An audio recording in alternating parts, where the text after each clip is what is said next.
thank you for your patience. I don't usually let the bumper music play that long. I was trying to get the cover of the book we're going to talk about onto the streaming video, and I got it there. It's called Across America by Motorcycle, and I can't wait to talk to our guest. He's on the phone. He's Captain Mark Leslie Hunnibell. He's a veteran U.S. Air Force captain. He's a retired American Airlines captain, an antique motorcycle enthusiast, a genealogical researcher, an information technology expert. He's recreating Captain C.K. Shepard's 1919 journey across America on a vintage 1919 Henderson four-cylinder motorcycle. And he's got a book. It's called Across America by Motorcycle, fully annotated Centennial Edition. Okay. I want to know more. We'll explain to him why this is interesting to me once we get into this conversation. Captain Hunnibell, good morning, sir. It's an honor to have you on our show. Good morning. Where are you? Where are you calling from? I'm in Ohio right now. That's where I'm living. Okay. Are you on a trip right now across, or this is all done? The trip on the bike is done? No, I have not left. I leave in a month. Oh, you're leaving in a month? On the 4th of July. Oh, okay. Where are you leaving from? I'll be leaving Manhattan. I've got on the 3rd of July, I do a turnaround to Coney Island, and then the next day, the 4th of July, I head out to down the eastern seaboard, out of New York down to basically Washington, D.C. Take it in bite-sized chunks, no more than... Well, early on, it's no more than a couple hundred miles a day, but out in the west, it gets to close to 300. A lot farther. Wow. Yeah. Wow. Are you going through Yucca, Arizona, by chance? Yes, I am. Oh my gosh. Yes. I've done a complete route survey, and so I know all these places now, like I never did.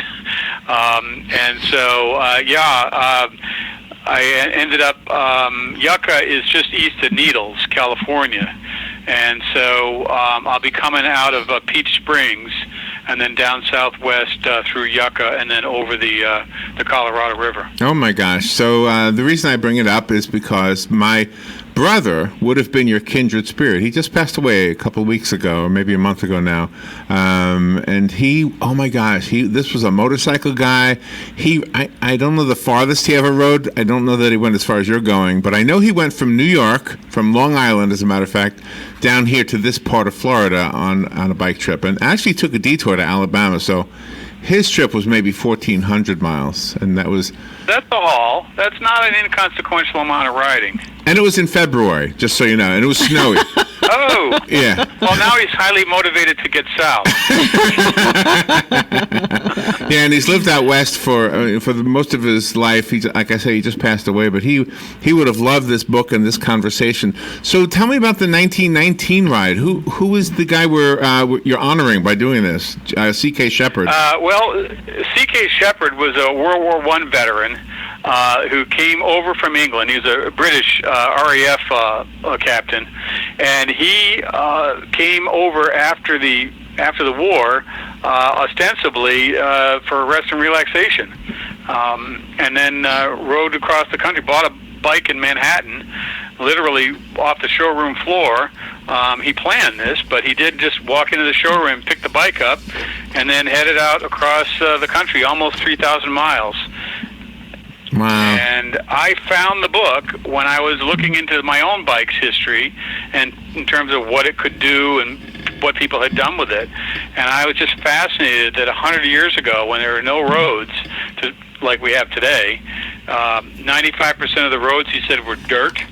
And he went out there on his own, completely by himself, and drove across the country and then wrote a book about it. And I was just kind of fascinated by the whole story, and I began dreaming that, hey, I could do this. Are you a mechanic? I have some background, as I'm not technically a mechanic. Because you're driving a 1919 bike across the country, right? Yes. Okay. Does that require like I couldn't do that because if it broke down in the desert, that'd be dead. I'd be done. Well, I do have plans to bring a mechanic with me, somebody who's experienced with these bikes. But truth be told, the plan is basically just to keep it oiled and fed, and as long as we do that and maintain it and make sure that the nuts and screws and stuff don't fall off, these bikes have been known to make it all the way across the country without major problems. On time. I'm so excited. I'm so excited for you. I'm kind of living vicariously in advance for you, because I will never do this, only because I would be horrible at it. I'd fall over or something. Like before I got out of Coney Island, I'd be dead. right there. Well, I'm not there yet either, to be honest with you. So Coney Island, the eastern seaboard, is the most difficult part of the riding that I'll be doing. Once I head up northwest to Washington, D.C., it starts opening up into more pleasant riding. But the urban riding is not exactly the kind of thing that I'm excited about starting out with. Okay, I know that area, that northeast, well, not the whole northeast, just the Coney Island through Manhattan. Then I don't know anything else, but that little area right there, the secret was always to leave like 3 a.m. Are you going to do it early? I'll probably about 8 o'clock. Okay. It'll probably be about 8 o'clock. Are most motorcycles 2-cylinders, and is this unusual to have a 4-cylinder? Back then, it was pretty unusual. Most were twins. Most of the motorcycles back in that day were twins. And William Thomas Henderson started building these 4-cylinder models in 1912. And eventually, they sold their company to Ignat Schwinn, who is the big bicycle company. But they also built Excelsior motorcycles, and the Excelsior bikes were twins. And so through 1931, they continued to build Henderson motorcycles. At the same time, they built the twins, the Excelsiors, and then eventually they just stopped building them completely. They stopped building all the motorcycles. So this particular one, there were other makers of 4-cylinders motorcycles, but this was a big one. This was quite a large motorcycle for its day. About 1,200 cc, about 72 cubic inches, and it was quite powerful for the day. What is the longest ride you've done prior to this one? Well, I've just ridden it around, 20, 30 miles around the mechanic shop. I do have a ride coming up next week in western Pennsylvania that I'm going to be doing probably 200 or 300 miles on, and then I'm going to be heading out. But that's really it. This is a kind of motorcycle. It doesn't really relate to riding a conventional motorcycle. It's a bit more like riding a tractor because it's just so mechanically intensive. Yeah? Shifting is all by hand, the foot clutch. It's just not like a normal motorcycle at all.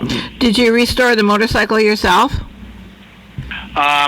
Let's put it this way. I'm the executive producer of the restoration. That's funny. By the way, Robin is a motorcycle chick, by the way, so you guys can speak the same language. I pretty much have been a sedan man all my life. Wow. Although I have ridden a bicycle. No, I had, I'm sorry, I did start working on it, but I quickly realized I was in over my head, so I found an expert to work on the bike, and he's done a great job preparing me for this ride, for the engine for the ride, and doing the things to the bike to make it safe. And so I'm getting all of that stuff sorted out, so I'll have the advantage of having a lot more modern equipment on this bike than they had back in the day. I have found it fascinating that C.K. Shepherd was British, and then he wanted to explore America. Right. Well, it was interesting. They don't mention it in the book. He doesn't mention it in his book, but there seems to be an indication that he had an ulterior business motive. He was an inventor of sorts, and I think he was trying to sell his inventions. In other publications, he mentioned going to see patent attorneys in Washington, D.C. But he didn't write about that in the book. He just simply wrote about that this is just a personal quest to relax. So there was certainly that. But his business, his father's business, was in motorcycle supplies and saddles and things like that. So I have a feeling that he was trying to drum up business, but he did not write about that. And I suspect it was probably because the publisher said that's not very interesting. It's much more exciting as as a personal tour, personal travelogue.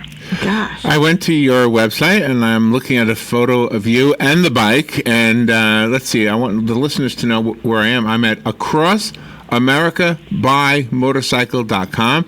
So can we follow you on the website, or are you going to be giving updates and that sort of thing? Oh yeah. I'm going to be doing Facebook Live. I'll have YouTube. I'm going to come up with some way.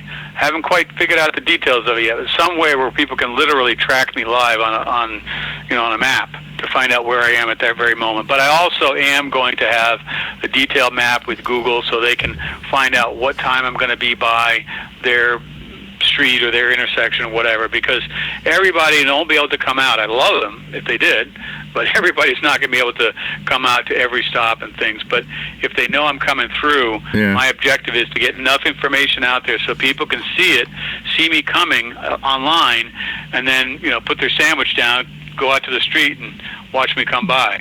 Will you be doing book signings along the way? Yes, I will.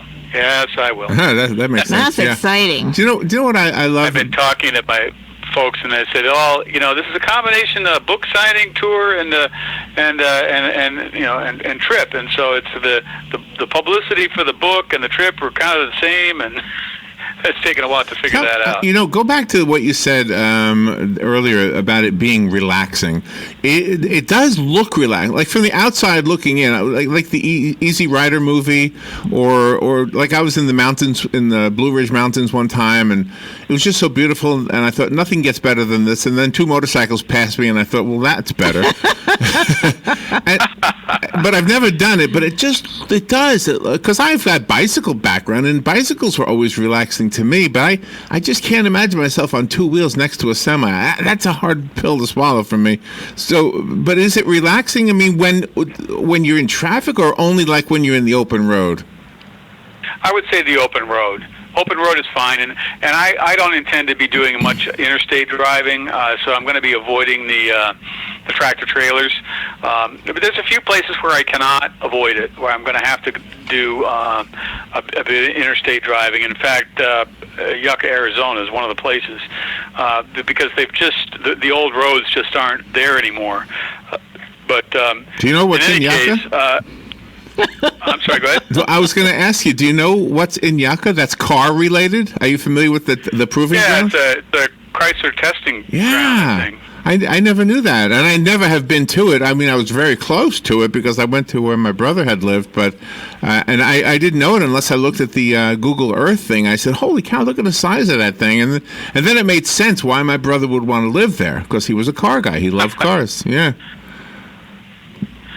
Well, I did use a lot of Google Earth to try to figure the route out, because I had old books and old maps and things like that, and I'm trying to find the old road and ride on it. I want to ask you about the road. Sometimes I could, and sometimes I couldn't. Is it Route 66? Is that most of it? Or the old Route 66? Some of it is out there, yeah. Route 66, obviously, was after 1919. They didn't... Oh, okay. Route 66 was sometime around 1935 or 40 or something like that. Oh, okay.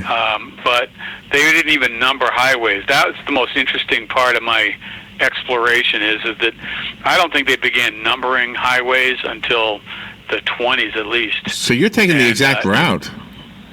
I'm doing my best to do it, and there's a few places where I cannot do it because either the road is not there, or it's on private property and I can't get permission, or there was a bridge that used to be there and it doesn't make any sense to go all the way up to the edge of a river and then turn around and go back. Yeah, right. Although there's a few places where I will be doing that because it's just too much of a landmark in the book that I actually want to see, where I can actually see where C.K. Shepard crossed the Illinois River. I think that, to me, is I've already seen it, but to be out there with the bike and taking a look across that river, it'd be kind of neat. Well, you have a lot of photos and illustrations in the book with a lot of different notations.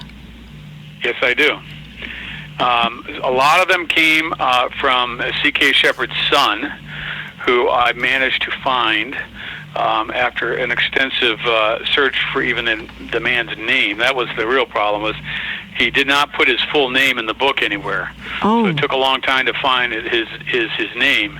And then once I found his name, I was able to use some genealogy tricks and tips to track him down, to find his son, or at least identify his son. And then didn't really think I think his son would be a little bit too old and not be with us anymore, but I found his grandson, and of all things, I sent him a Facebook message, and I asked him if he was C.K. Shepard's grandson, and he immediately, like within an hour and a half, he replied back, "Yes, I am. Why?" So I told him. He said, "Well, have you talked to my father?" I said, "No." He said, "Well, I've copied him on this reply," and off we went. And he said, we were emailing, and he said, "Look, I've got so much stuff here, you better just come see it." So I flew over to England back in October of 2017 and spent the afternoon with him, and he gave me just a wonderful insight into everything about his father. Sure. Oh my Wow. gosh, what a cool. Really nice forward for me for the book. It's really nice. Just a really. And he's coming out to the Grand Canyon. When we get to the Grand Canyon, he's gonna meet us there. Oh, so how it's exciting. awesome. It's hard to know, and nobody can know when we plan a trip, the things that are going to still resonate with us when we're done with the trip. I mean, I've taken many road trips, and we all have probably, and you always plan something, and then when you're done with it, you look at the photos, you go, "Oh gosh, remember that rain? We didn't expect that rain, but we were laughing so hard." I have some stories like that, and so there's no way for you to know, but with that kind of a statement, I guess, as a way to, what's the word I'm looking for here? Disclaimer. That's kind of a disclaimer. I wanted to ask you, when you're done with this, what do you think is going to be the highlight of the trip? Do you think it'll be the Grand Canyon, or do you think it'll be further east? What do you think? Wow. I would probably say the Grand Canyon might be the highlight, because at that point, I will have 3/4 of the ride behind me. Mm-hmm. And plus it is just unbelievable out there. And the road to the Grand Canyon, which I've driven, the road that I'll be taking is not actually a road anymore. It is the old stagecoach trail. Oh, wow. And that will be, no kidding, off-road riding on an antique motorcycle. I have special tires made for me so I don't get too stuck. But in any case, it is it's a rough road, and I asked the guys who took me out on it who was maintaining this, and they laughed. They said, "Isn't it obvious?" I said, "What do you mean?" He said, "Nobody maintains this road. That's funny. Nobody's been touched this road since the stagecoaches came through."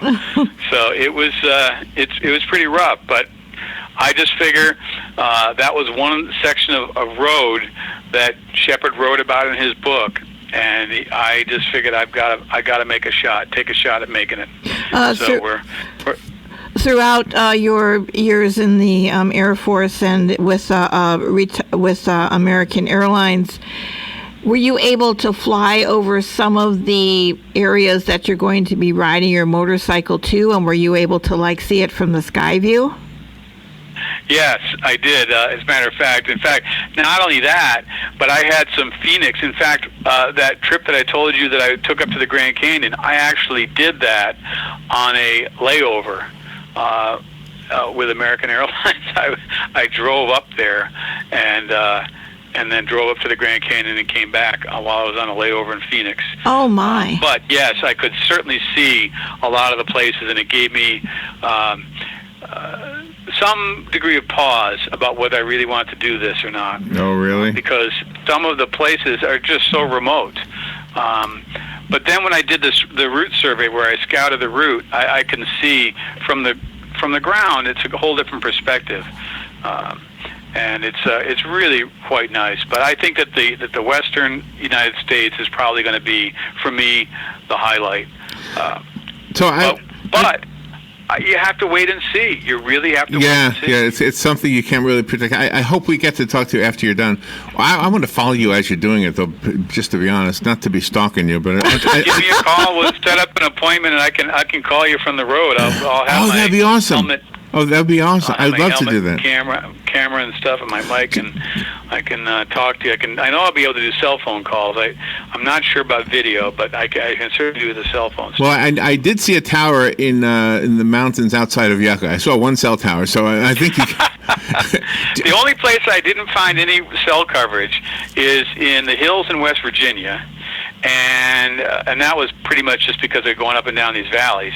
And then out west of Socorro, New Mexico, between Socorro, New Mexico, and Springerville, Arizona, there is a desert of of cell towers. There's none. Oh my gosh. There's no coverage, and I think it's because the very large array is out there, and they don't like the radio noise, the frequency. There's the radio telescopes.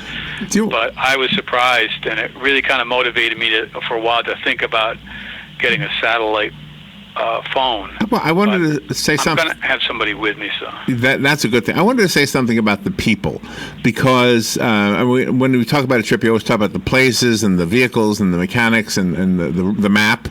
But one of the things that I think that we all learn, and I'm guessing you've seen this too, is that we always say, oh my gosh, I'm from the North. The people in the South, they're not going to like me because I've got this Yankee accent. Well, it turns out it's not true. Or you go out into the middle of the desert and they go, oh my gosh, I'm a city kid. These guys are not going to like me. But it turns out it's not true. We live in a wonderful country. I don't think I've ever been anywhere where I had this pessimistic view of how I'm going to be treated, and turned out I was completely wrong. Everybody's always been so nice, and hopefully that's exactly what you find. The Easy Rider movie made it seem like it wasn't that way. Right? Well, those guys might have been on the wrong side of the law here and there, but yeah. So that was, that's what I think you'll find. Don't you feel that way? I think yes. My experience with traveling is that besides the beauty of the country, you meet some of the coolest people, and you can't schedule it. It just happens. Yeah. You'll see somebody at a gas station. You'll strike up a conversation. An hour later, you're still there. So that kind of stuff happens, and that's really the kind of stuff that I'm looking forward to. That's really what C.K. wrote about in his book. A lot of it was just the personal interactions that he had. Oh, really? And was he surprised? Well, he had, I think he was much more self-conscious about traveling in America because he was not from America. Right. So he was very self-conscious, and he kind of commented on that here and there, and how they, but he said by the end of the trip, he felt very much very welcome. Oh my gosh. And he laughed because he said when he got home, everybody commented about what an awful American accent he had. so it didn't take him that long. Oh, that's funny. He acclimated himself very quickly. Oh, that's funny. And did religion play a large part in his life? Well, that was interesting. To my knowledge, I don't know that it did religion per se, but it turns out that he became very much involved with spirituality in the broader sense. He was a major proponent of what we would call life after death, and engaged in seances and things like that.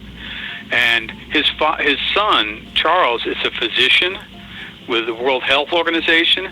And at one point he asked me, he said to me, and this is in an email, he said, geez, Mark, you're asking me a lot of questions. Have you ever considered doing a seance? And I just kind of laughed to myself as I read this on the screen. Really? I said, "Oh, geez, yeah, but this is I can't laugh at this question." Yeah, right. He's a physician. So I did do one. I did do one when I was over in England. I did. Did you? And, well, I don't know. There was nothing conclusive, but what was really nice about it was when I went there, he said, well, look, you're going to do this seance tonight, so take this compass with you. My father carried this everywhere he went, and I think he got it when he was in the military. So he gave me the compass, and he said, you can give it back to me when we get to the Grand Canyon. Oh, my. How so special. I have C.K. Shepard's compass. Wow. That's Wow. all. And so That's I awesome. do, I am not, and I told them about that. I said, look, I'm not a big proponent. I'm not a big believer in this stuff. But on the other hand, if I'm going to do a fair appraisal of this man's life and times, this was a big part of it. So it would be wrong to not look into that. Well, I can't tell you how much I've enjoyed this conversation. I can't wait to talk to you after you're on the road. Are you going to get a hot dog in Coney Island? That's the plan. That's the plan. I had to check the hours at it. I think they open at 11, so I think I'll make it. So what do you go to? Because I'm going to get there at 8. That's going, or maybe 10:30 or something like that. So if I leave at 8, Manhattan at 8, I'll probably be there by 10:30, and So that's it? Work out. It's just round trip Manhattan to Coney Island and back? That's the first day. Okay. That's just to make sure I can do. Although that's a fair amount of driving, because the next day, all I got to do is get to the entrance to the Lincoln Tunnel, and then I'm out. Yeah, I that's just go true. to the tunnel and I come out the other side, and then I got to deal with Newark. But that's at least it's not Manhattan. No, Newark is worse than Manhattan. Great. It could be. It could be. There's a steel bridge, one of those great bridges. There's 2 of them on my route. Oh. Going over one of those waterways in New Jersey, pretty long, and that I'm going to have to navigate. And then there's another one a long one it's about 800 feet long, metal grate bridge in Wheeling, West Virginia. In fact, it's the bridge kind of over to Ohio from Wheeling. Oh, wow. And Wow. I've driven over both of them on a car, but I know that those things can be kind of interesting on motorcycles because the motorcycle wants to wander and track in the different yes. lanes. Now, I don't say that from it's- experience. As I said, my brother, and this was 1972, I think, or 72. So a long time ago. But anyway, we went in February, and it was iced over. Those grades that you're talking about, not the one in Jersey, but the whatever other ones there were. Iced and grading with ice with a motorcycle. The 3 things don't work very well together. So, well, be careful. Right. Be careful on your drive. Right. The book is called Across America by Motorcycle. I found it on Amazon, and I would recommend you follow Captain Mark Leslie Hunnibell on his website, acrossamericabymotorcycle.com. And you said you have a Facebook page, too? I have a Facebook page. One of the other things that's really cool, if you really want to get into this, I had an audio book made of the original manuscript, and the guy did an just outstanding. It's not me. Oh my gosh! You don't have to listen to me. He just did an outstanding job. You can go to the website. It's got a link. You can listen to a preview, and it just brings it to life. I mean, it is just absolutely stunning what this guy did. My first experience with an audio book, and it just exceeded my expectations by a wide margin. It's really fun. Is it Audible? What service uses it? Yeah, it's on Audible. Yes, it's on Audible. All right. Well, I'm going to be getting it. I'm going to get it. I'm going to listen to it. I can't wait. Okay. Well, we're a fan already. Sure. Just be careful on the road, and Robin will figure out a way to get a hold of you. Well, sign up for updates. On the website, there's an email list, so you can just get, I'm not flooding anybody. A couple of emails a week, something like that. Okay. And you can sign up, and that way you can keep track of what's going on. Okay, and I can support you too. I can buy a gallon of gas or something, a tank of gas? Yeah, I'm going to need oil. Okay, I will contribute some oil to you. I see a thing right here where I can support you. Oh, nice. Okay, well, I'm going to be there with you. There we go. All right. Okay. All right. Thank you so much. Thanks so much, Larry. Thank you. That's fun. And we'll put this up as a podcast put this afternoon sometime. Be careful on the drive, and we'll stay in touch. Okay. Thank you. Take care then. We'll be right back. Ready. Bye-bye.